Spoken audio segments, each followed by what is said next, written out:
Champions trophy issue আরও জটিল হচ্ছে।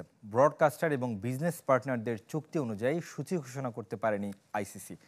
পাকিস্তান হাইব্রিড মডেল মেনে না নিলেও বাতিলও হতে পারে টুর্নামেন্ট। অন্য কোনো দেশে হলেও পাক ভারত ম্যাচ চায় ব্রডকাস্টাররা। ভারতের মাটিতেও পাকিস্তানের না খেলার ঘোষণা আসতে পারে। শুক্রবার আইসিসির গুরুত্বপূর্ণ বোর্ড সভা, যেখানে হাইব্রিড মডেলে চ্যাম্পিয়ন্স ট্রফির প্রস্তাব তুলবে নিয়ন্ত্রক সংস্থা। ধারণা করা হচ্ছে সেই প্রস্তাবে বেশিরভাগ দেশ সাড়াও দেবে। কিন্তু নাটক কি শেষ হবে? টুর্নামেন্টের ভবিষ্যৎ নিয়ে সম্ভাব্য তিনটি চিত্র উঠে আসছে।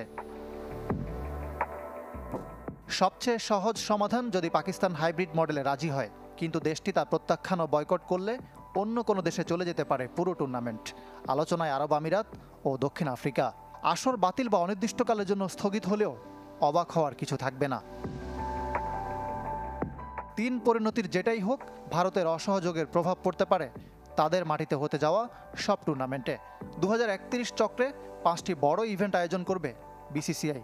দুটিতে যৌথ আয়োজক শ্রীলঙ্কা ও বাংলাদেশ। প্রতিশোধ হিসাবে সবগুলো বয়কট করতে পারে পাকিস্তান।